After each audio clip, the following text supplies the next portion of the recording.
Un homme noir de 19 ans a été ridiculisé lors d'un cours de jiu-jitsu et, en 14 secondes, a reçu sa ceinture noire. Nous n'acceptons pas les gens comme vous ici. La voix de l'instructeur Sean Reynolds trancha l'air comme un rasoir, provoquant un silence de mort dans l'Académie d'arts martiaux d'élite. Ce n'est pas un endroit pour ceux qui n'ont pas les moyens de s'offrir un uniforme approprié ou qui n'ont pas la discipline nécessaire pour comprendre la tradition. Tous les regards se tournèrent vers Jamal Williams, le jeune homme noir de 19 ans qui se tenait à l'entrée du dojo, toujours vêtu d'un jogging et d'un t-shirt uni au lieu du kimono officiel. Son corps grand et mince tremblait légèrement, non pas de peur, mais d'une colère contenue que peu de gens remarquaient. « J'ai payé l'inscription et les frais de scolarité en totalité, monsieur », dit Jamal d'une voix ferme, étonnamment calme pour quelqu'un humilié en public. « Je n'ai pas encore pu acheter le kimono, mais je suis prêt à apprendre comme tout le monde ici. » Reynolds, un ancien compétiteur régional plus égocentrique que talentueux, s'approcha de Jamal avec un sourire méprisant. À 38 ans, il conservait son physique intimidant et son statut de sensei avec une rigidité qui confinait à la tyrannie. « Tu crois pouvoir entrer dans la salle de sport la plus prestigieuse de la ville sans respecter nos règles ?» Il le toisa du regard. « Ce n'est pas un projet social pour sortir les enfants de la rue. C'est un art martial riche de plusieurs siècles de tradition. » Des rires nerveux résonnèrent parmi certains élèves, d'autres détournèrent le regard, mal à l'aise face à la scène. « Je peux acheter le kimono pour le prochain cours ?» proposa Jamal sans broncher. « J'ai travaillé comme livreur pendant 3 mois pour payer l'inscription ici. » Reynolds croisa les bras. « Ce n'est pas qu'une question de vêtements, mon garçon. C'est une question de respect, de discipline, de tradition. Des choses que tu ne comprends clairement pas. » Il se tourna vers la classe, composée en majorité d'élèves blancs de la haute société. « Aujourd'hui, nous allons démontrer l'importance de la sélection dans ce sport. Une leçon sur qui a sa place et qui n'en a pas dans le monde du jiu-jitsu. » D'un geste rapide, Reynolds attrapa le bras de Jamal. « Viens sur le tatami.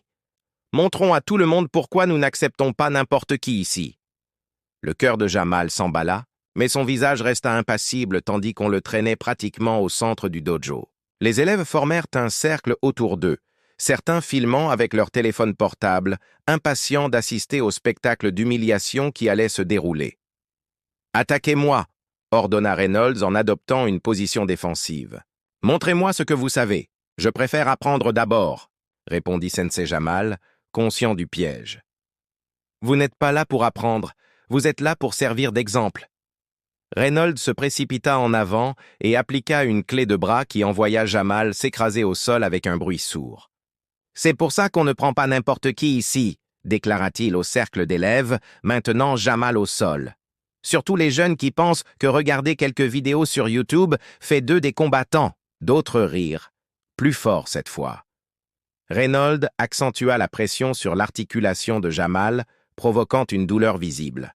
« Tu devrais peut-être essayer quelque chose de plus adapté à tes capacités, » continua-t-il, le relâchant, enfin. « Le basket peut-être, ou le hip-hop. » Ce que personne n'a remarqué, alors que Jamal se relevait lentement, c'était le petit objet métallique qui s'était échappé de l'intérieur de son t-shirt. Un ensemble de plaques d'identité militaire qu'il a rapidement caché à nouveau. « Puis-je réessayer, Sensei ?» demanda Jamal, la voix étrangement posée pour quelqu'un qui venait d'être humilié. Reynolds fronça les sourcils, visiblement agacé de n'avoir pas réussi à briser le moral du garçon. « Si tu persistes à gaspiller ton argent et notre temps… » Jessica Shun, ceinture violette respectée du gymnase, observait la scène avec un malaise grandissant. Contrairement aux autres, elle remarqua quelque chose dans le regard de Jamal. Non pas de la soumission ou de la honte, mais une patience calculée qui semblait totalement déplacée. Ce soir-là, alors qu'il nettoyait les tapis comme Reynolds l'avait ordonné, une punition supplémentaire pour le nouveau venu, Jamal toucha les plaques d'identité dissimulées contre sa poitrine. Personne au gymnase n'aurait pu imaginer que le gamin YouTube avait grandi sous la tutelle de Marcus Williams, son oncle, champion national de Jiu-Jitsu, qui avait abandonné la compétition pour servir dans l'armée, celui-là même qui avait entraîné Jamal en secret depuis l'âge de 5 ans, lui, enseignant non seulement des techniques, mais aussi l'art de la patience stratégique. En frottant le tapis, Jamal sourit intérieurement. Un sourire qui n'appartenait pas à quelqu'un qui venait d'être humilié, mais à quelqu'un qui était exactement là où il avait prévu d'être. Si vous ressentez ce mélange de colère et de curiosité de voir comment la situation va évoluer, n'oubliez pas de vous abonner à la chaîne. Après tout, parfois le plus grand pouvoir réside dans le fait d'être complètement sous-estimé, et ce qui suit dans cette histoire vous montrera exactement pourquoi. Dans les semaines qui suivirent, Reynolds transforma la vie de Jamal à l'Académie d'arts martiaux élites en un enfer méticuleusement planifié. Nettoyer les toilettes, laver les kimonos trempés de sueur, ranger le matériel, tout cela avant même de poser les pieds sur le tatami. La discipline, disait Reynolds avec un sourire en coin en regardant Jamal frotter le sol des vestiaires. Quand tu auras appris ça, on pourra peut-être parler technique. Pendant les cours, Jamal participait rarement aux entraînements pratiques. Lorsqu'il le faisait, c'était uniquement pour servir de punching ball lors des démonstrations douloureuses de Reynolds. « Tu comprends comment faire ?» demandait Reynolds après avoir violemment projeté Jamal au sol. C'est comme ça qu'on neutralise les adversaires plus costauds qui manquent de technique. Derrière son apparente soumission, Jamal absorbait pourtant chaque mouvement, chaque technique, chaque détail. Lors des rares occasions où il pouvait participer à des entraînements en binôme, il faisait preuve d'une intuition inhabituelle qui captait l'attention des plus observateurs. « Tu t'es déjà entraîné, n'est-ce pas ?» lui demanda Marcus Kim, ceinture bleue, après avoir remarqué comment Jamal ajustait instinctivement son centre de gravité. « J'ai regardé beaucoup de vidéos, » répondit Jamal avec un sourire réservé, la même excuse qu'il utilisait toujours. C'est Jessica Chun qui l'aborda finalement après un cours particulièrement intense. « Retrouve-moi au café du coin dans 10 minutes, » murmura-t-elle. « J'ai besoin de te parler. » Loin, des regards du gymnase, Jessica alla droit au but. « Quel est ton jeu, Jamal? Personne ne peut supporter ce que tu traverses sans raison. Je ne sais pas de quoi vous parlez. J'essaie juste d'apprendre, » a-t-il dit. Jessica l'interrompit. « J'ai vu Reynolds détruire des gars bien plus coriaces. Ils abandonnaient en 1 semaine. Tu es là depuis presque 1 mois et en plus... » Elle hésita. « Tu caches délibérément ce que tu sais. » Jamal soupira, reconnaissant en Jessica ce que son oncle lui disait toujours. Il faut parfois faire confiance à quelqu'un pour remporter des batailles impossibles. Mon oncle était champion national avant de rejoindre les forces spéciales, finit-il par révéler. Il m'a entraîné depuis mon enfance. Reynolds s'entraînait avec ton oncle quand ils étaient jeunes, dit Jessica. Quand ton oncle a remporté le championnat national, Reynolds a répandu la rumeur selon laquelle il prenait des stéroïdes. L'enquête a prouvé que c'était un mensonge, mais le mal était fait. Il s'agit donc de vengeance. Ah, c'est une question de justice, corrigea Jamal. Reynolds a détruit la réputation de mon oncle par jalousie. Maintenant, il dirige une salle de sport où il humilie ceux qu'il considère comme inférieurs. Je ne suis pas là pour le vaincre, je suis là pour le dénoncer. Au gymnase, Reynolds préparait sa prochaine humiliation. Le championnat régional Open approchait et, pour s'amuser, il inscrivit Jamal en catégorie débutant. « Williams, » annonça-t-il pendant l'entraînement, tu représenteras le gymnase au tournoi régional du mois prochain en catégorie débutant, bien sûr. Des murmures de surprise parcoururent le dojo. Jamal hocha simplement la tête. « Merci pour cette opportunité, Sensei. »« Ne me remercie pas encore, » dit Reynolds en riant. « Tu seras probablement éliminé au premier round, mais ce sera une bonne leçon pour toi, qui comprendra ta place. » Ce que Reynolds ignorait, c'est que 3 soirs par semaine, Jamal s'entraînait dans un petit sous-sol du sud de la ville. L'espace appartenait à Carlos Mendes, ancien coéquipier de l'oncle de Jamal et actuel instructeur dans une salle de sport communautaire. Jessica avait contacté Carlos sur la suggestion de Jamal. Il doit perfectionner ses compétences sans éveiller les soupçons, expliqua Jessica. Et il a besoin d'un entraîneur qui comprenne la situation. Carlos, qui avait ses propres anecdotes sur Reynolds, accepta immédiatement. Marcus était comme un frère pour moi. Si son neveu a la moitié de son talent, Reynolds va recevoir une leçon qu'il n'oubliera jamais. Lors de séances d'entraînement secrètes, Jamal a enfin révélé son véritable potentiel. Sa technique, affinée par des années d'entraînement, auprès d'un champion, a impressionné même Carlos. « Ton oncle t'a bien enseigné, » a-t-il observé, mais Reynolds sera préparé à affronter quelqu'un avec des compétences de base. Il faut que tu aies l'air d'un débutant avec quelques éclairs de talent naturel. À mesure que le tournoi approchait, Reynolds a intensifié son entraînement. Pour Jamal, l'utilisant essentiellement comme partenaire pour des démonstrations de plus en plus douloureuses. Ce soir-là, après la fermeture du dojo, Reynolds reçut un courriel du comité d'organisation confirmant un changement dans l'une des catégories suite à une erreur administrative.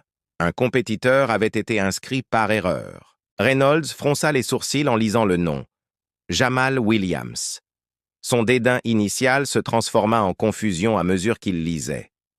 D'après la liste mise à jour, Jamal ne concourait pas dans la catégorie débutant. Une pièce jointe avec son historique de compétition indiquait que son expérience antérieure le qualifiait pour une catégorie avancée. « Impossible », murmura Reynolds en ouvrant la pièce jointe. Elle était là, un historique de compétition régionale sous le nom de Jamal Williams, dont 3 premières places dans des tournois juniors. Pendant ce temps, dans son petit appartement, Jamal fixait la photo encadrée de son oncle accrochée au mur. À côté, soigneusement accroché, se trouvait le kimono que Marcus avait porté lors de son dernier championnat, un vêtement que Jamal n'avait jamais porté, le gardant pour le moment opportun. « C'est bientôt l'heure », murmura-t-il, à la photo en touchant les plaques d'identité autour de son cou. La vérité qui allait éclater était que la vengeance la plus satisfaisante ne consiste pas à vaincre un adversaire, mais à le forcer à affronter son propre reflet dans le monde qu'il s'est construit. Le jour du championnat régional ouvert s'est levé avec une énergie presque électrique. L'Académie d'arts martiaux d'élite est arrivée en groupe, tous vêtus de kimonos impeccables, à l'exception de Jamal, arrivé séparément, portant un sac à dos usé. Reynolds l'a immédiatement intercepté. « C'est quoi cette histoire d'immatriculation? De catégorie avancée? Vous avez falsifié des documents ?»« Je n'ai rien falsifié, Sensei, » répondit calmement Jamal. « J'ai juste soumis mon vrai record. »« Tu n'as pas de palmarès ?» faillit cracher Reynolds. « Tu es pathétique sur le tapis. » Jessica s'approcha. « On va confirmer ta catégorie de poids dans les vestiaires. » Jamal sortit le kimono soigneusement plié qui avait appartenu à son oncle. Les couleurs étaient légèrement passées par le temps, mais il portait encore l'emblème discret de l'ancienne équipe de Marcus, celle-là même où Reynolds et Marcus s'entraînaient ensemble. Les plaques d'identité militaire étaient placées sur sa poitrine, visibles cette fois. Une annonce a résonné dans les haut-parleurs. En raison d'une situation exceptionnelle, le premier combat opposera Sean Reynolds de l'élite martiale Arts Academy à Jamal Williams, également de l'Elite Martial Arts Academy. Reynolds sortit du bureau des organisateurs, furieux. Il avait tenté de protester contre ce changement, mais le comité était inflexible. « Qu'as-tu fait ?» demanda-t-il, en trouvant Jamal près du tapis. « Quel genre de sale coup est-ce là ?»« Pas de jeu, sensei, juste une justice poétique. » La foule se rassembla autour du tapis central, intriguée par la tension visible entre les deux compétiteurs de la même académie. L'arbitre les appela tous deux au centre. Reynolds s'inclina avec raideur, les yeux fixés sur Jamal, qui, lui, rendit son geste par une révérence précise, presque militaire. L'arbitre donna le coup d'envoi et le combat commença. Reynolds s'avança aussitôt, tentant d'asseoir sa domination. À la surprise générale, Jamal ne recula pas. Dans un mouvement si fluide qu'il semblait répéter, il esquiva la saisie, créa un déséquilibre parfait et exécuta une projection impressionnante qui envoya Reynolds au sol dans un bruit sourd. Avant que Reynolds ne puisse se reprendre, Jamal était déjà en position, isolant le bras de l'instructeur dans une clé d'articulation exécutée avec une précision chirurgicale. Le visage de Reynolds se crispa lorsqu'il réalisa qu'il était complètement dominé. 14 secondes. C'est le temps total écoulé entre le début du combat et la chute de Reynolds sur le tapis, signe de reddition. 14 secondes pour mettre fin à des années d'arrogance. Le silence qui suivit fut assourdissant. L'arbitre, stupéfait, prit une seconde de plus pour lever le bras de Jamal et le déclarer vainqueur. Technique parfaite, murmura quelqu'un dans la foule. Comme Marcus Williams au championnat national 2010. Reynolds se leva en tremblant. Quel coup de chance, murmura-t-il. Ce n'était pas de la chance, répondit Reynolds. C'était une pure technique que Marcus avait enseignée à son neveu pendant des années. Carlos Mendes s'approcha du tapis. « Ton oncle n'avait pas... » « C'est vrai, » interrompit Carlos embarrassé. « Et tu le savais, tout comme tu savais que les rumeurs que tu as répandues sur les stéroïdes avaient injustement détruit sa réputation. » Jessica s'avança, une tablette à la main.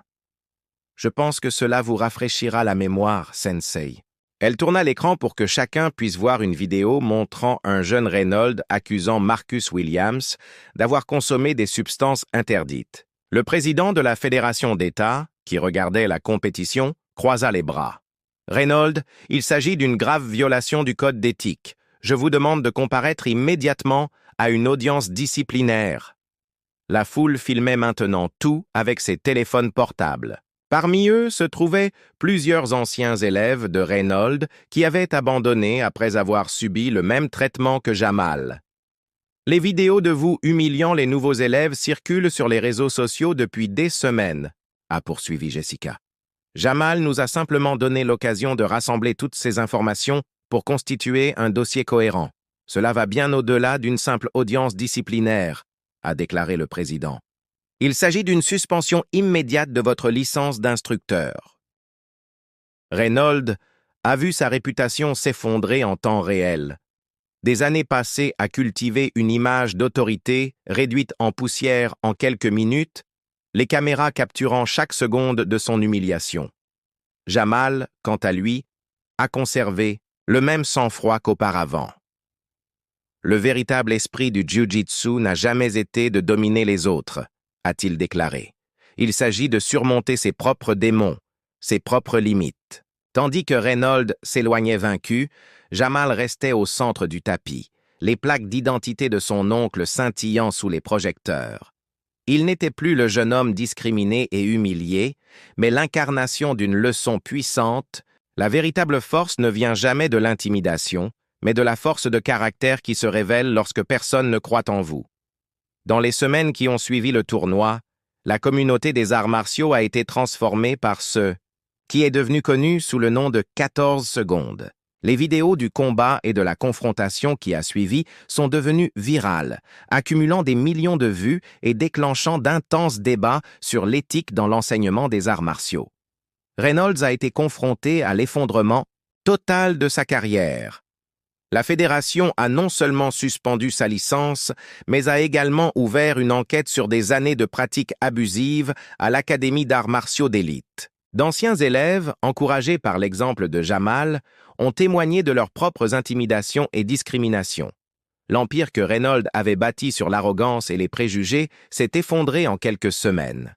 L'Académie d'élite a tenté de se démarquer du scandale en destituant Reynolds de tous ses postes officiels et en présentant des excuses publiques aux élèves concernés. Pour beaucoup, cependant, le mal était déjà fait. Plusieurs sections ont fermé et l'académie d'origine a été rebaptisée pour tenter d'échapper à l'affaire.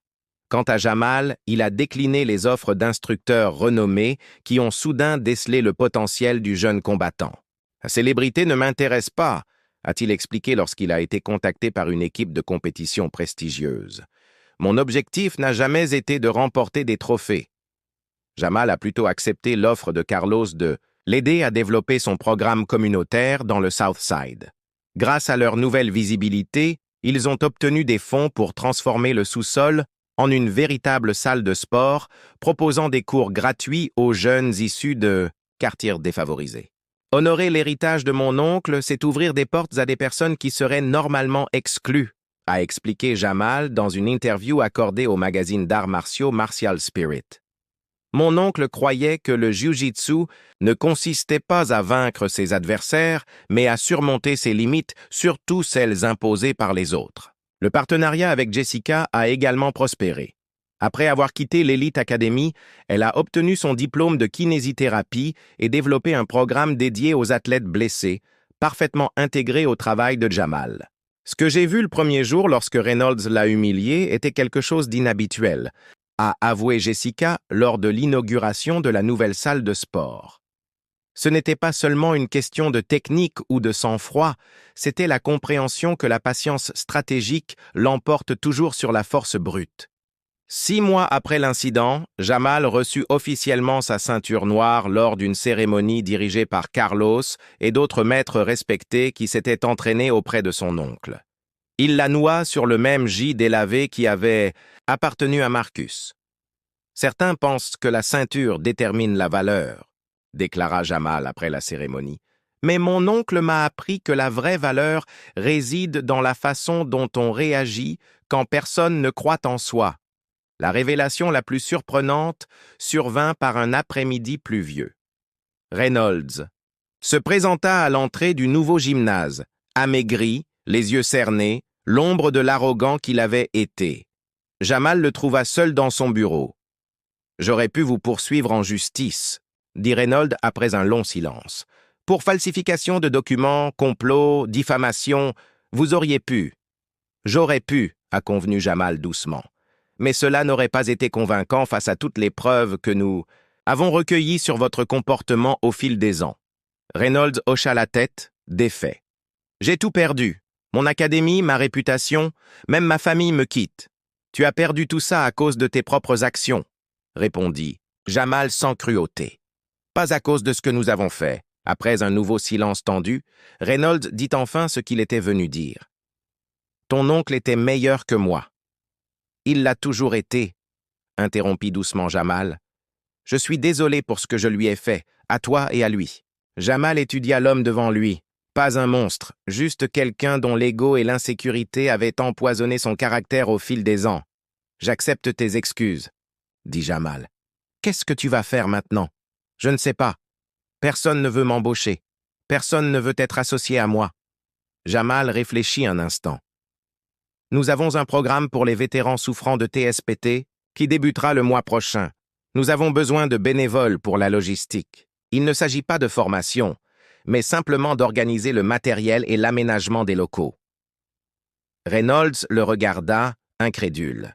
« Pourquoi m'offres-tu ça? »« Parce que mon oncle croyait que tout le monde mérite une seconde chance, mais qu'elle doit être méritée et non donnée. » Quelques mois plus tard, le nouveau gymnase, désormais appelé Williams Community Dojo, célébrait son premier anniversaire par une journée portes ouvertes pour la communauté. Parmi les participants figuraient des enfants du quartier qui n'avaient jamais pu s'offrir des cours à élite, des vétérans en convalescence et même quelques anciens élèves de Reynolds qui y avaient trouvé un nouveau foyer. Au fond de la salle, presque inaperçu, Reynolds aidait discrètement, organisant le matériel et guidant les visiteurs. Le chemin vers la rédemption serait long, mais il avait fait le premier pas. Ce soir-là, après le départ de tous, Jamal se tenait seul, sur le tapis, tenant les plaques d'identité de son oncle. Il songea à la façon dont une humiliation publique avait déclenché quelque chose de bien plus grand qu'une simple vengeance. Sa victoire ne résidait pas dans les 14 secondes qu'il lui avait fallu pour vaincre Reynolds, mais dans les innombrables moments qui suivirent, où chaque nouvel élève découvrait sa place, quelles que soient ses origines ou son apparence. Le véritable pouvoir, disait Jamal à ses élèves, ne réside pas dans le temps qu'il faut pour vaincre quelqu'un, mais dans le temps qu'on est prêt à attendre, à s'entraîner et à se préparer pour le moment opportun. L'histoire de Jamal Williams ne se limitait pas à celle d'un jeune homme noir qui avait surpris un instructeur aux préjugés. Elle expliquait comment des moments d'injustice pouvaient se transformer en opportunités de changement systémique. Tandis que certains se battaient pour des trophées et la reconnaissance, Jamal luttait pour quelque chose de bien plus précieux. Un avenir où personne ne serait jugé sur la couleur de sa peau ou l'apparence de son kimono, mais sur l'intégrité de son caractère et la pureté de sa technique.